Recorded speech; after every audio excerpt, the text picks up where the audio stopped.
Welcome to the VO School podcast, dedicated to the art, craft, and business of voiceover. Each week builds upon the last to give you a comprehensive understanding of a career in VO. My name's Jamie Moffat. I'm a full-time voice talent and audio engineer, and I'll be joined by some of the industry's top professionals on both sides of the microphone to drill down and dig up the truth.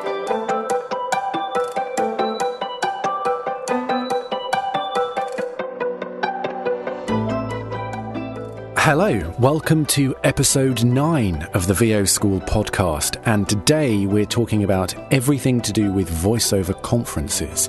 And we have two gentlemen on today who really know what they're talking about when it comes to conferences, and they are Gerald Griffith, who is the CEO and founder of VO Atlanta, which is a voiceover conference, and Dave Courvoisier, who is president of WOVO.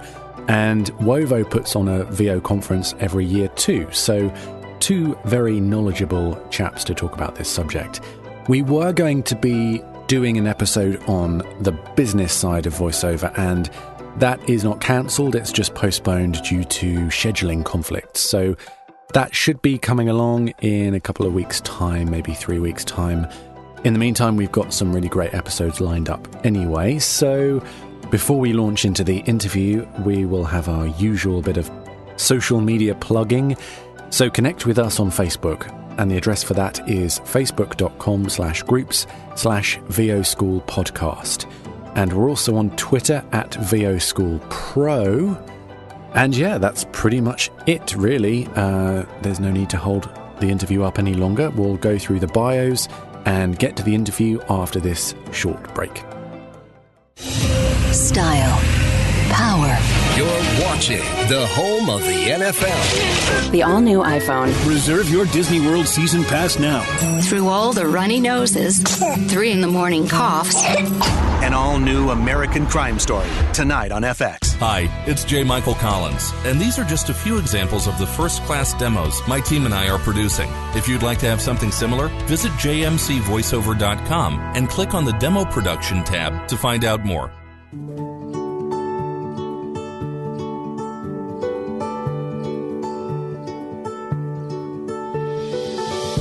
Dave Courvoisier is the president of World Voices Organization, the only industry trade association advocating for voice actors. He's been a professional voice actor for 10 years, while finishing up a career as an Emmy Award-winning TV news anchorman of 37 years. Dave is the author of More Than Just a Voice, The Real Secret to Voice Acting, and writes a highly regarded blog for the community 5 days a week.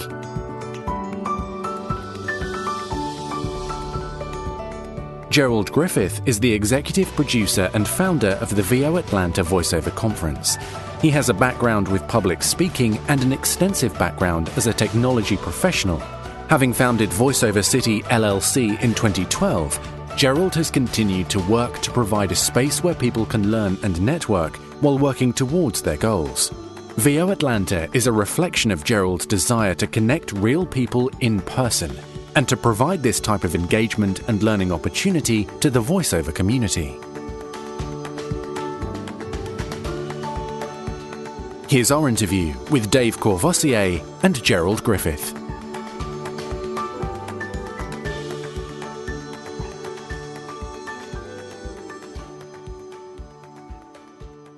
All right, so today we're joined by Gerald Griffith of VO Atlanta and Dave Courvoisier from WOVO, so welcome. Hey, thanks, Jamie. Good to be here. Yeah, great. Before we get started, as Dave, you're here today, I want to ask you about WOVO, because you actually wear multiple hats here. You're not just representing the convention, but you're also a voice actor and you're also president of WOVO. So why don't you tell everyone what WOVO is? WOVO is an industry trade association specifically for the voice acting community. There wasn't one before WOVO. We feel like we're filling a niche and a need in the community. So we advocate, we promote, we educate, we create awareness for the voice actor. We speak for the voice actor. And, we coordinate a lot of resources. We're a nonprofit organization, so we exist on the subscriptions of our members, and we try to be active in the community to speak for the voice actor. Oh, that's great. That's awesome. Yeah, it's a great organization. And of course, you put on WOVO every year, and we're going to be talking about that shortly. So before we jump into specifics, I'd like to give listeners a sense of specifically what a voiceover conference is. How does it work? What does it look like? Gerald, why don't you kick off with that? Okay, I'm happy to do that. Well, in the case of VO Atlanta, which I think obviously, WOVO has a conference, I have a conference, they would just come at it from slightly different angles, but they're at its core, they're both designed to create an environment where members of the community can come together and engage with one another. And then beyond that, when it comes to VO Atlanta, one of the things I try to focus on is making sure we have those resources there that can share with them, hey, here's what we're looking for. Here's the good stuff we see happening. Here's the bad stuff we see happening. And here's what you need to be doing in order to grow your career. Right. So it's a real mixture of a number of things, really, not just the networking, but the learning side and the advocating for the industry side as well. Is that the same at WOVOCon, Dave? I think foundationally, all voiceover conferences help to bring people together in real time, in real space, where you can shake someone's hand, look them in the eye, because let's face it, we all tend to operate individually in our own sphere, in our own studio. We operate virtually online, and wow, what a chance to get to shake Bob Sauer's hand, and or anybody else that you look up to. You can actually meet them in person. And Gerald is correct. VoiceOver Atlanta is a great learning experience, but you learn by being in close proximity with those people that you respect, and you can ask them questions right to their face and get some answers that will impress you because you're in their environment. You're right there with them. Yeah. As far as WOVO, Gerald's right. We have a little bit different aspect to it because this is a conference for WOVO members only. We're approaching 1,000 members, so that has a pretty good universe of possibilities when we get together. We typically, our last conference, we had about 150. So that's a small percentage of our total, and yet it's those people who want to come see someone else personally, get a chance to be educated by others in our group. And it's also a chance for us as a community of voice actors who believe the same mission and vision to get together and compare notes. We have what we call a family meeting or a shareholders meeting on the Sunday of the weekend that we get together, and we sit and brainstorm about things that we think we should be turning our attention to. And speaking with your sort of voice talent hat on there, Dave, presumably you've been to a number of different conferences, and you yourself notice those differences as well in the approach? I think each conference has a different goal. Gerald's is the preeminent and certainly the largest voiceover conference going right now. But at one time, Voice by James Alberger and Penny Abshire, that was the one. And for many years, that was the one to emulate. So the landscape has shifted, and Gerald's capitalized on that very well. And it's the conference that you'll want to go to as an open voice actor. Right. Right now, there are other smaller venues and conferences around the country, but I think Gerald's is the one to go to for the maximum exposure. Right. So, Gerald, who are voiceover conferences for? You alluded to it earlier that it's a bit of a mixture of people, but does it benefit certain newbies or like established people? Is it a mixture of everyone, or is it specifically for certain groups? Well, I'll address it this way. As far as my role, because sometimes people will ask, well, I'm not an in-the-booth talent. So my role is to create the environment. And in doing so, what I try to do is think about who you want to invite in. So I try to look at it from the opposite side of the fence, so to speak. Right. Because again, I go back to saying that a lot of times people don't know what they need to know in order to train and prepare themselves properly. Right. Yeah. So yes, there are resources there for people who are just getting started. I generally sometimes will shy away from saying it should be the first thing someone goes to, even when they're here in Atlanta and they say, well, I've not taken anything. I sometimes will say, well, try to find an intro class somewhere, even if it's online, that may be able to at least get your feet wet, learn a little of this terminology or something so you're not overwhelmed. Because when you come to conference, for instance, in 2018, where looking at somewhere between 600 and 700 people being there. So it can be a lot for you to go from no experience in the industry to suddenly, 600 plus people with their different experiences in there. But also on the other side of that, we have people who've been in the industry a very long time. And what I find most amazing is in many cases, they've worked together for 5 or 10 years sometimes, and they've never sat down in front of each other. They've never shaken hands. They've never hugged. They've never shared a beer or lunch or anything. It's all been online. It's all been over the phone. And so that's one of the things I really get excited about is when I see people who they're just so fired up about the chance to actually have human engagement in real time. That's it. That's it. That's the magic of any conference, I think. And Gerald's especially creates this energy, and I'm not quite sure how he does it, but it's great. The whole conference has this energy, and when you leave it, you're like 2 feet off the ground. Yeah. So it's a wonderful experience. That's sharing in the personal space of others. And there's something about voiceover people specifically because we do spend so much of our time in isolation that something like a conference becomes ever more important because of that. Right. Yeah, I think I get asked that a lot. Like, what do I think is so different? Why does it feel different? And I think probably one of the things that I try to do, even when I'm looking at presenters and things like that, to come to the conference, I don't start off with the topics. I start off with the people. Right. And I personally talk to each and every one of them. And if you ask any of them, what type of stuff do you talk about on the call?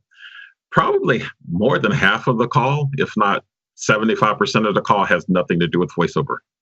I'm talking to them not because I want to know about their professional credentials. I can read that on their website. I want to know about them. I want to know, are they a family person? Do they like fishing or hiking? I want to know something about who they are. Right. And then that's the stuff I can build around, because I feel like if I can connect with you and have a great call with you as an individual, and that you might be able to convey your experience and knowledge to the people that are attending, then it works. If I just went off of credentials and said, hey, this person's, they've won this award or that award, or they've been on this project or that project, but they don't know how to effectively communicate that experience to people, then it doesn't really work as well in my perspective. So is that your biggest hurdle then when putting on an event like this, is to curate those speakers and those experts to come in and get that sort of mixture right? Well, it used to be. At this point, a lot of it is referral. And so generally I find that within the industry, reputation matters, and people, they don't refer people that they don't believe in. And that's a really personal thing. So fortunately, I've been blessed, I think, in ways that I've formed great relationships, and people have come to the conference. They've seen what the conference is about, and they felt comfortable passing that recommendation on to their peers and other people within the industry. And it's especially true with like keynotes. My keynote people, when I would reach out to them, one of the first things they would ask is, well, who else have you had as a keynote?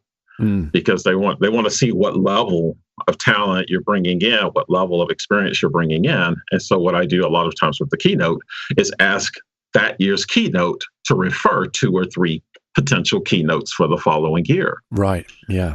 And so that's one of those type of things. I think a lot of it is relationship based and credibility and their ability to convey their experience to the audience. How do you find your speakers, Dave? Again, we find through referral, but because we've done 4 or 5 of these now, we get asked. People will ask us, "Can I show up? Will you let me make a presentation?" And of course, we require that the presenter be a member of World Voices. So often we gain another member that way. But overall, our goal is to bring in the quality speakers, the people with experience, the ones who have universal appreciation of their reputation, like Gerald said. But we often are approached by people who want to appear at our conference because they know it's the right target audience for them. Right. And that I was going to actually speak about that now, because that is very different to VO Atlanta insofar as you have to be a WOVO member to not only speak, but actually attend WOVO. So that it becomes slightly niche in that respect, doesn't it? Right, it is. But we really like that association of people who are just members because they've already proven to us that they share our goals, our vision, our commitment to excellence, education, awareness, promotion, advocacy. So we don't have to work around that to begin with. It's already accepted. We go from there, from that point, and carry on with our conference. We all know that we're like souls. Right. I'd really like to mention, though, about Gerald and his conference, is we cannot overstate the amount of detail work it takes to put on a conference like Gerald's. He works on it all year, I'm sure. We work on it about a half a year. We start planning way ahead of that, but we really dig in our heels and start working in the details, and it's innumerable. You can't overstate the amount of detail it takes to plan an event like this. It's just huge. Well, Gerald, when you're putting on an event like this, and you do, it is open to anyone. So how do you cater to the full gamut of people who are going to come in? The newbies and the experts. That must be complicated. It's not, honestly. I think the voiceover industry is unique in the regard that people don't typically grow up thinking they want to be voice talent. And so what you find is people who, even if they're brand new to voiceover, it's rare that they're brand new to careers or work or experience. Right. And I kind of approach it more from the people side of it. And I often share with people that I see VO Atlanta as a people conference that caters to the voice acting community. Right. But first and foremost, I want people to walk away from it with great relationships, with a stronger network, and with better knowledge about what they're doing in the business.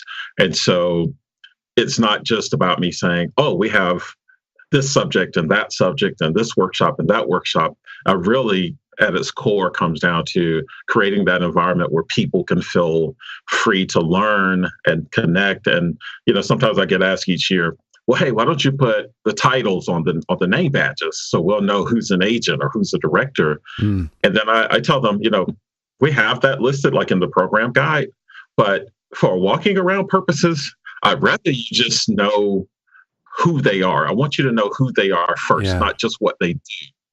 And so when we do things like lunch, it's an open lunch. You can sit anywhere. There's no table for directors or agents. You could be at your first voice acting event ever, and you could be sitting right next to the keynote speaker. Right. So I just try to focus on the people aspect of it and creating a space where people can really just feel comfortable connecting. And honestly, it works. I mean, I've had agents come back and say, wow, this was great. I learned so much just sitting at the table, listening to the talent talk among themselves. Or the talent come and say, oh my God, I couldn't believe I was sitting next to Scott Brick. And I was like, you mean to tell me Scott Brick eats lunch too? So, that's probably the difference for me is I don't know that I target any particular group. When I look at demographics, most of our attendees are somewhere between 30 and 50. That's our largest group that attend. So specifically speaking about newcomers to the industry now, because this podcast, at least to start off with, is sort of looking at that end of the industry. What can you walk away with after a weekend at a conference that you didn't arrive with? What specific things? A lot more friends, a lot more people you can, that you have in your Rolodex now that you can call on a moment's notice, and they'll take your call. They'll take your email because they know you personally. They've seen you in person. And again, that's what I mentioned at the outset of this interview is that it's that personal touch and the chance to breathe the same air. So I think for starters, newcomers are looking for a chance to do that networking and have that one-on-one. Yeah. I think you can't overstate the relationship part of it. But one of the things I think is very valuable to people who are getting started is the people who have invested to come to the conference tend to be people who are really looking for serious paths forward. They're not looking just to watch a quick YouTube video and think they've got it all figured out. Right. So when they come there, they're able to listen to people who've been in this thing 20 years, 30 years, people who have Emmys and people who are just booking their first jobs. And you get a real world perspective of what lies ahead of you. You know, the work that goes into it. You get to hear the stories of how people ended up on the top, not just that they made it to the top, but how they get there and what they do to stay there. And so I hope that's one of the things they take away, is that it's not an overnight success. There's no lottery ticket here. Right. You've got to put in the work. You've got to be steadfast. You've got to hang in there. You've got to realize that the season is, the field is seasonal in some ways. So you could be the best prepared in a particular area, but maybe it's just not the season that thing is very popular at that moment. But the next year, you could have your calendar booked solid. You know? Right. I think the other thing that newcomers get is just flat out inspiration. You know, they get a chance to rub shoulders with the other professionals in this business, and they're inspired by their stories. They may come with a specific question, you know, how can I be a better marketer? They seek out the person that they think has the answer, and they become inspired by the other person's story. So you really need to incorporate that into your formula for good conferences. How can I be inspired? And how can I cover everybody's need for inspiration? Gerald just does that wonderfully. Yeah. So, Gerald, you just said there that a little while ago that you have agents attend your conference. What about people's expectations when they go there? Is it likely that they could potentially sign with an agency after meeting with someone there? Does that happen? It does. It's one of those areas where I have a lot of mixed views on, because on the one hand, you know, from a marketing standpoint, you want to tout things, you want to talk up things, but at the same time, I don't sell pixie dust. You know, I don't believe the conference should be a place to hype stuff. Right. I don't want people coming with some false expectation that, you know, you pay this amount of money and you're going to get signed with this person and you're going to do this and do that. No, come to learn, come to meet other people in the industry. Yeah.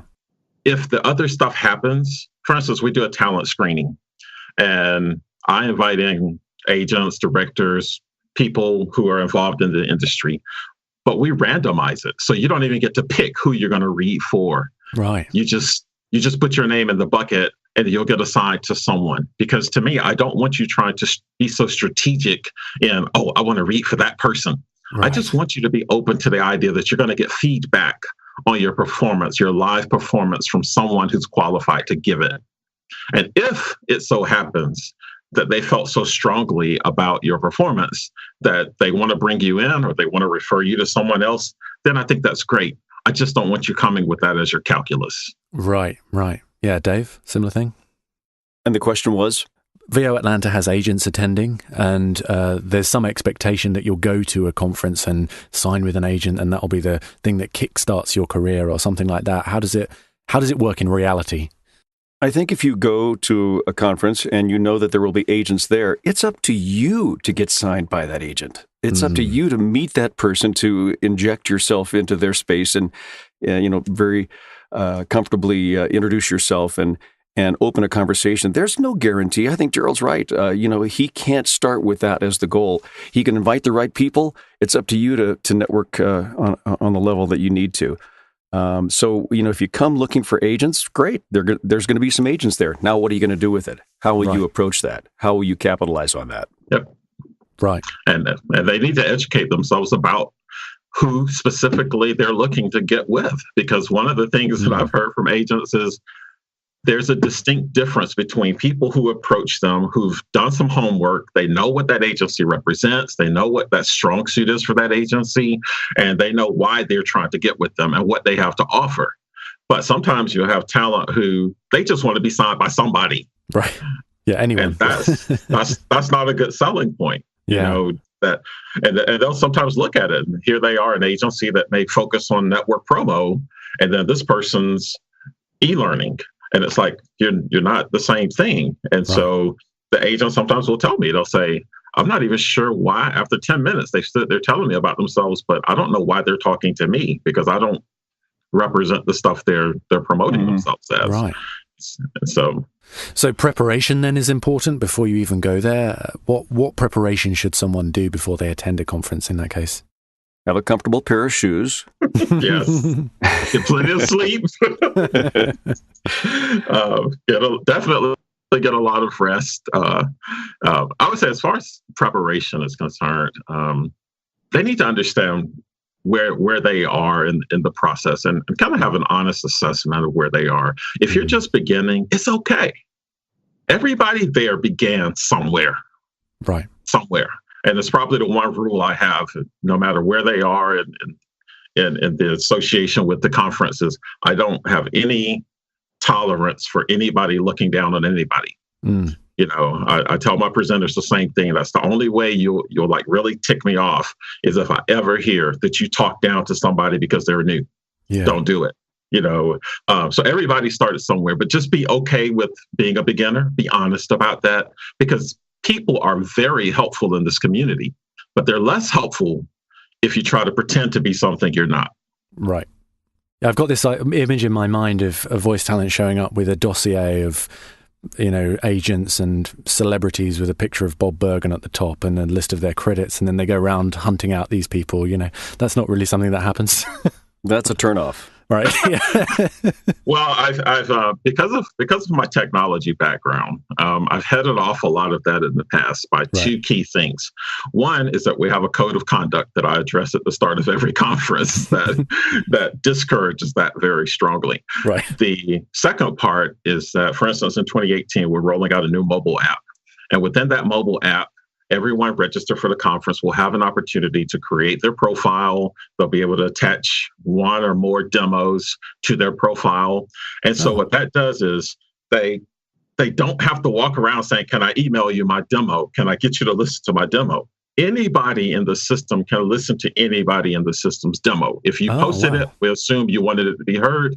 And I encourage the agents and directors and stuff to take a listen. And so you could just be sitting there at lunch and someone's just listening in and realize that you sound like a hard worker. You sound like someone who knows what you're doing. You sound like someone who's focused and might be good on their roster. So now they're going to look at your name tag and they say, oh, okay. Well, they could just pull you up on their tablet or their laptop or their cell phone and listen to your demo, go to your website, read your bio right there. You never had to even interact with them for them to know who you are and what you offer. Wow, that's amazing. That's really cool. Yeah. Great. Yeah, it sort of takes out the need for having a handful of business cards and all that kind of stuff as well, and CDs and other ways that people promote themselves. So if it's an agent and they meet someone in the hallway and they say, oh, do you want to listen to my stuff? The agent can pull up that person's details and then they can save it? It's built into the mobile app, so they'll have access to it before they even get to the conference and afterwards. So it's not something you've got to really hunt down, but they can tag them as a favorite that they want to, build their own little list of people that they want to follow up with and talk to and things like that. So, yeah. Oh, that's really cool. Yeah, I love that. So, Dave, what about post-conference and following up? What is your advice for that? On an individual basis, I think it's important that you make a list either during or after the conference of people you wanted to talk to that you didn't get to, even the ones that you did get to talk to follow up. Right. There might be questions that you weren't able to find answers to. I'm big on list making. I believe that, it's important while it's still fresh in your mind to make a list of those things that you want to follow up on. And then make the point of doing that. Set the goal to make one call or one email per day until you've exhausted the list and get the follow-up that you needed. After the conference, I think that's pretty important. As an organization, we send out a survey, and I think Gerald does this too. We send out a survey to all of our members who attended, and we ask them, did we do this right? Did we do that right? What could we do better? What's the new idea for the next year? What was missing? How can we enhance your experience at the conference? That's so important to get that metric afterwards, because it's in hindsight that you feel those strong emotions about the conference. Right, and you can steal Gerald's app idea for next year if you want. I'm not sure we got the resources for that. That's a great idea, though, Gerald. Yeah, trust me, it is certainly an investment. I'll put it. Well, see, that's what I was saying about the detail work that goes into it. I mean, ask any event planner or conference planner. It's daunting, the amount of work that goes into it. And Gerald has ambassadors, he has staff, for this to make it work, and it's a big job. It is. But one of the big payoffs for me is to literally stand in the corner several times throughout the course of the event. I stand in the corner. I literally do. I'll come into a room and I'll just stand in the corner, and it really is an exciting experience to just stand there and see it all unfold in front of you. Right. Yeah, because you created it. It's like, this is my thing. I did this. Yeah. So well, Field of Dreams. You'd be proud of it. Yeah. I have this thing where I think it's a great privilege sometimes to, Dave, you've probably had this, right? Where it's like you give a person a little bit of advice or something, and then a year later they come back and you see that they've blossomed and they've achieved something. And you just feel that little sense of pride to know that just that one little tiny thing you did contributed to their journey, and well, you can call it pay it forward or pay it back or giving or, whatever it is, but it does have its own reward, and there's no cost involved. There's no necessarily a dollar figure attached to it. You just gave something freely and you saw it bloom. It edifies your life. Yeah. And is that why you got into it? Is that why you did it? Or is that just a sort of happy accident that happened? Why did you start a voiceover conference there, Gerald? Well, initially when I started one back in, the first one was 2013, it was because there was nothing close to Atlanta. The closest conference was like New York or Chicago or LA.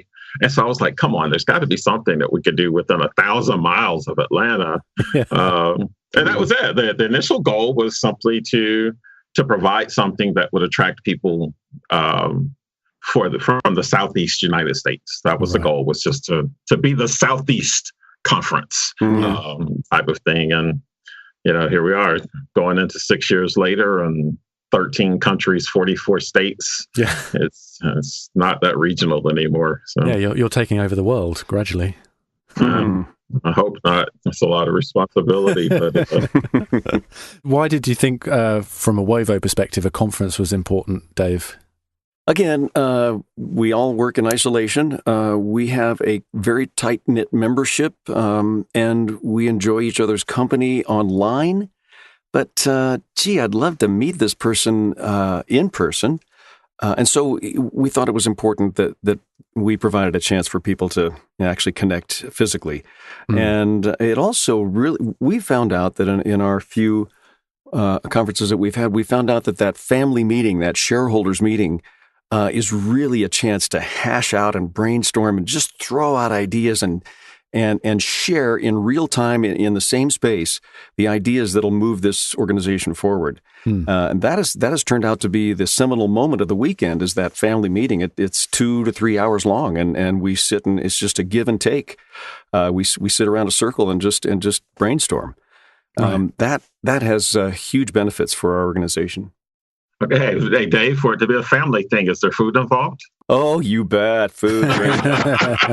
And we have a karaoke night too, and we have fun. I think let's face it, we're all creatives in the voice acting industry, and we like to have fun, and so there's the camaraderie too. That factor of networking that's we create friendships. That's huge. It is. And look, one thing I do want to point out, is WOVO has their event, and Dave kind of alluded to this earlier, that there are other events out there. And I know sometimes I've been on a call and people say, oh, well, this event versus the other event or something like that. And it's like, I want there to be other events out there. I love the idea that there are other events that take place. I think it's wonderful. And I encourage people to attend them and be active and engage and be in the community and stuff like that. And so there's just something special about, sitting there and enjoying time together and the laughter and the karaoke nights and all of it. Oh my God, they never want to go to sleep. They got kicked out the last time because the place was closing, and they just never stop. And they're so talented. There's so much talent in the voice acting community that it's literally just mind-boggling sometimes when I'm going over like when we do the scholarship every year, people submit their application and or same with the ambassadors, they submit stuff and they tell us about themselves. And I'm like, oh my God, this person was a doctor. Oh my God, this person was a teacher. This person was a professor. This person, it's like all these backgrounds. And I think that's one of the things, like I said, is so amazing about the industry is that these are people who in many cases are coming to voiceover as a second or third career endeavor of theirs. Yeah. And they bring so much to the table. That's why at voiceover, VO Atlanta, we don't use the term newbie. I use the term beginner or novice because I just think people bring so much that to call them a newbie is really a little strange because they might have 15 years in the medical background and they're looking to start in voice acting. And guess what? If they're even decent, but they have that jargon and those relationships with the medical industry to build on, in some ways, they have an advantage over the person who's trying hard to learn all of those terms. And so I tell them, use what you got, start where you are, leverage all the experience that you bring with you. Don't think of it as starting over. Just think of it as retrofitting and repurposing. Yep. And Jamie, if I may, one of the other things we haven't touched on yet is when you go to these conferences, you're likely to run into people who do quite a bit of coaching. They may be voiceover professionals themselves, or they may be professional marketing coaches, or something like that. And so you go in because everybody is encouraged to get coaching every year, continually, twice a year, 3 times a year. Find a coach, someone you can work with. Well, this is a chance for you to, again, meet the coach in person. Find out if the chemistry is there. Find out if their expertise in their area of expertise fits with your need. It's a great chance to choose a coach, to choose a guide, a mentor, someone that you can connect with, and you've done that in person. Now you can continue it on Skype or on the phone.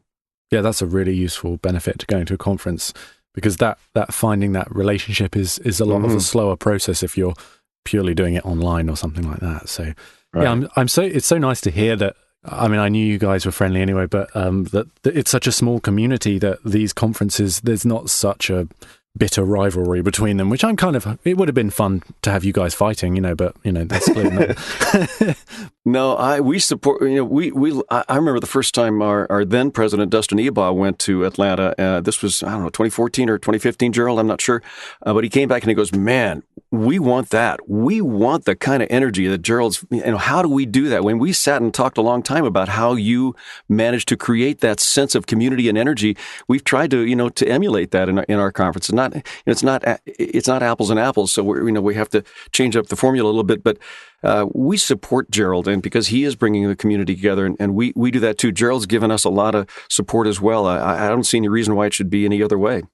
Yeah. It's not a huge community. I think there's very little room for trying to further divide a small group of people, along a bunch of lines. I love that WOVO represents an organizational structure that's different. It has a different focus than what I do with the event, and there's a place for all of that. And I think that's where it comes in. And once, even in my case, sometimes I remember in those beginning years, there was a little apprehension about, well, what's his angle, and what's he up to and stuff. And I get it, I get it. But I just had to kind of stay focused on it and just say, hey, look, I'm planning the event side of it, and I bring together the expertise. I don't pretend to be a coach and planner. I just focus on the planning aspect of it. And trust me, there are enough phone calls, meetings, emails, lunches, breakfast, all those things to account for enough time in that process. But it's great. I mean, having Dave and the WOVO group there at the conference is great. And I think it does give people that sense that, hey, I don't have to pit one against the other. There are a lot of people who go to both. They go to WOVO, they come to VO Atlanta, and things like that. They just have a different focus, a different mission to it. And, for me, it's an open platform. And hopefully it's a great launching pad for people who are getting started, or just, sometimes the people who've been in the industry a while, it's a great chance for them to just reconnect with their peers and their friends in the industry and have a good time and just be away from the day-to-day work. wherever they might be in the country. Right. Yeah. Mm-hmm. Okay. So I'd like to finish off now with a couple of questions from our listeners, because I reached out a little while ago and I have some questions here that I'd like to present to you. So Abby Getty asks, how do you make the best use of your time and energy at a conference, especially if you're somewhat new to the business? Ask a lot of questions, introduce yourself to plenty of people, be honest about your approach. Tell them, I'm a newcomer. I've been a nurse for 35 years, but I really want to work in voice acting now. I mean, be candid about your approach. And I think the honesty is the best policy in that regard. Tell people this is, I really need help in marketing. I need to find a good coach. Can you help me make a reference to someone who can do my demo? Just be honest about what you need, and the word will get around the conference. Oh yeah, I talked to Debbie. She really wants to work with you because she heard that you're really good at promos. Something like that. I just think come in if you can, see who's going to be there that's on your wish list, and make a list of those people you definitely want to contact while you're there, and don't be distracted. Stick with your list. Right. And Gerald? I would say a lot of the same things Dave said. I would say, be a good person first. Let them meet you first. And one of the things I encourage them is an approach I call finding threads. And what that means is find something that's not necessarily voiceover connected at all, in which to connect with people on. So maybe you're from the same state, maybe you went to the same college, maybe you both attend the same type of church, maybe you both like the color blue, you both have 3 kids. Whatever it is, have a conversation and engagement on something that connects you as people, because it's more likely that they'll remember they had a great conversation with someone who was getting started and follow up with that later than it is you just being another person running up to them going, hey, can I get your list of my demo? Right. Hey, can I get your list of my demo? Yeah. Because there's 500, 600 people there who may ask that same question.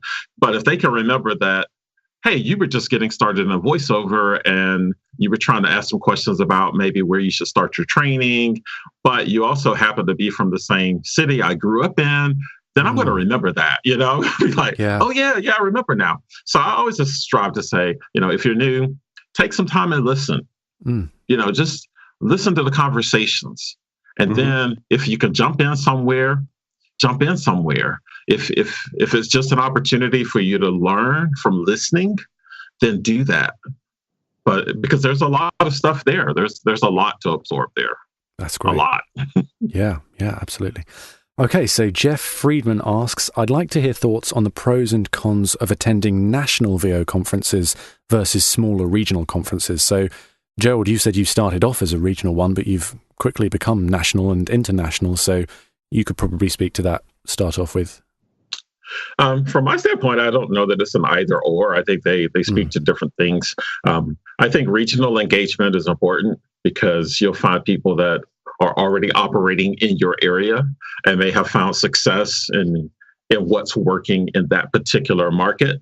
Because, for instance, a market around New Orleans, the Louisiana area, is likely very different than a market in New York City.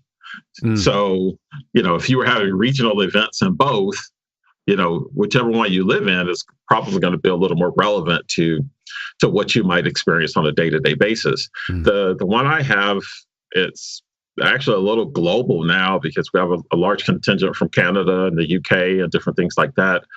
It's just a different perspective of the business overall. And so, you may walk away with ideas of, wow, I was only thinking regionally, but now I'm finding that there are opportunities for me to also take on work in Central America or the United Kingdom or India or Australia or something because of the power of the internet. You can be a lot of places. Right. Yeah. Dave? I'll agree with everything Gerald said.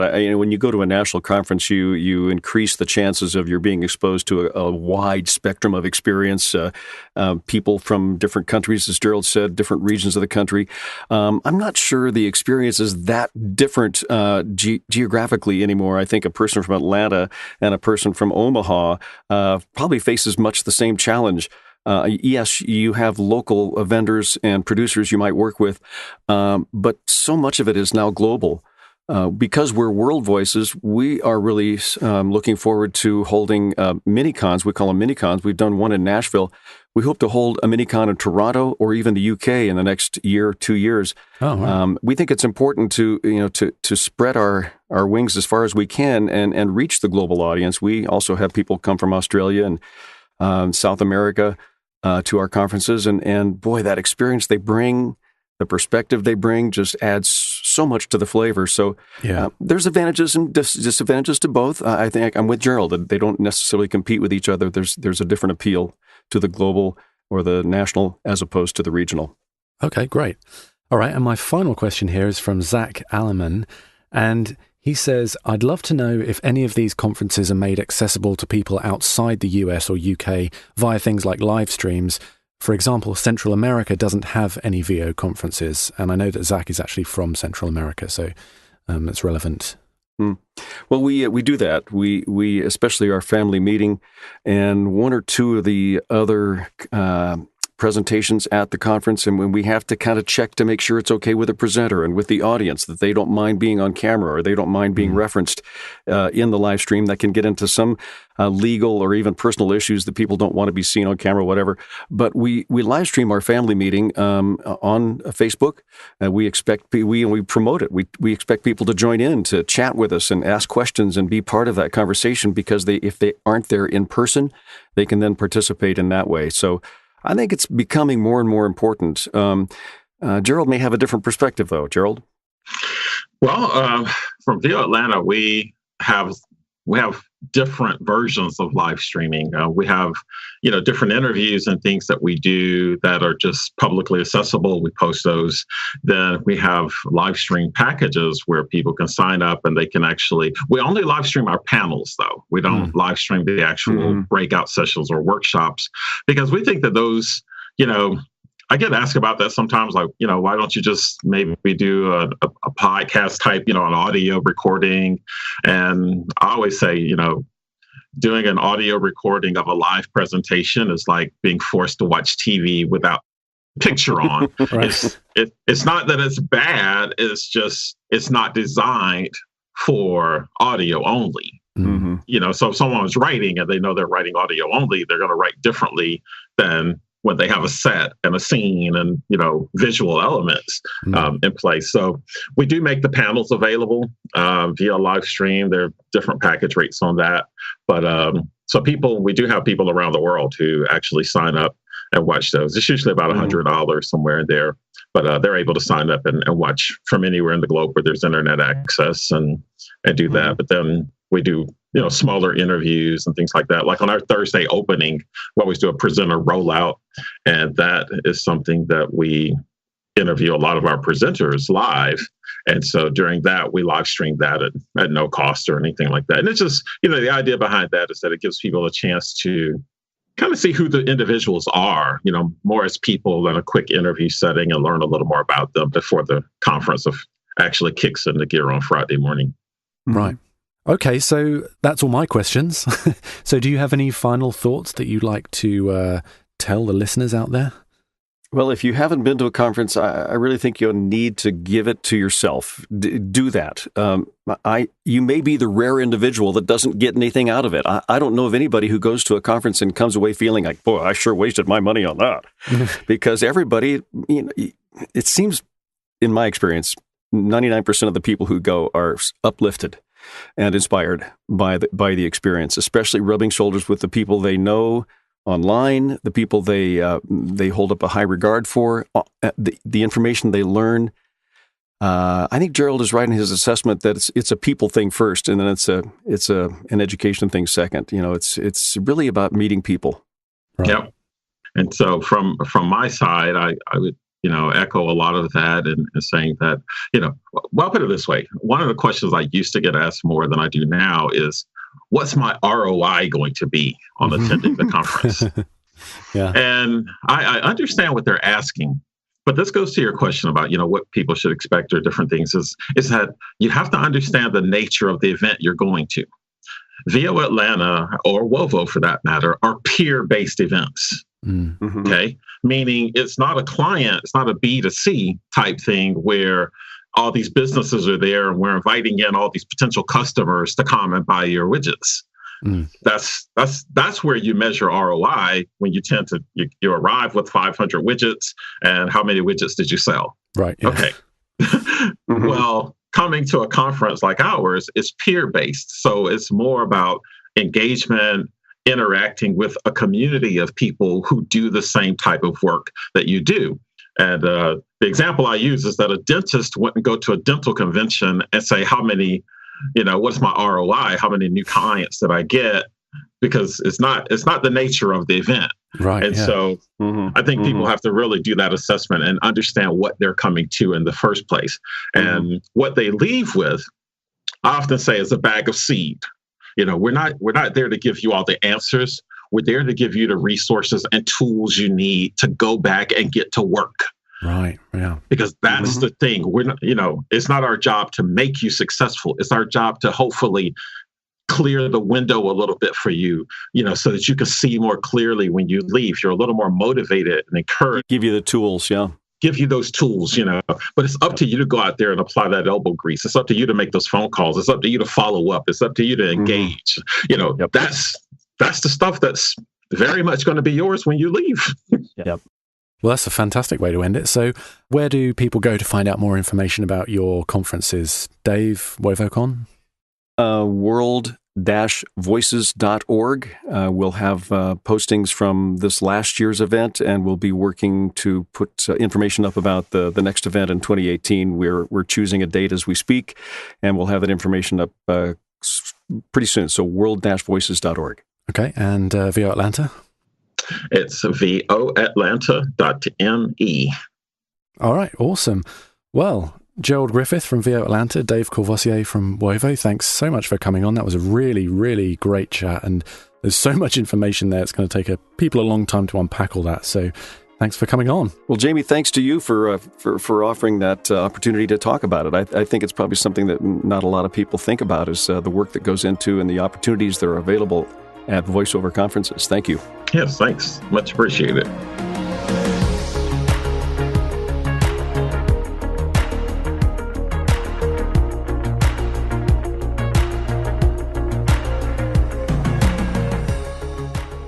So there we are, everything you wanted to know about voiceover conferences without actually having to go.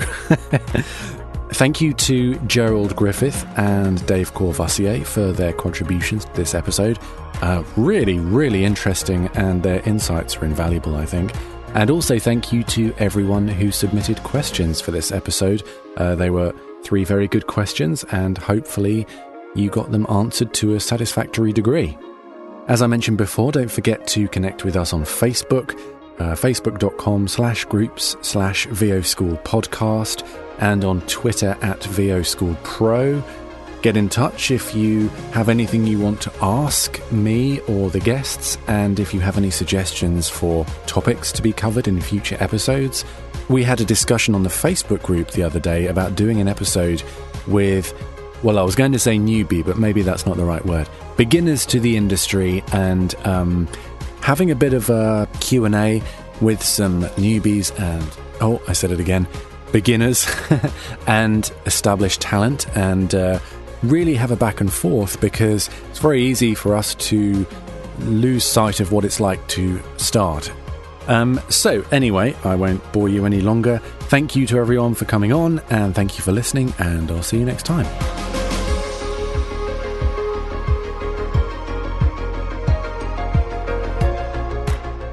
Thank you to this week's guests, Dave Courvoisier and Gerald Griffith. Thanks also to J. Michael Collins and Backstage Magazine. Join us next week for another class.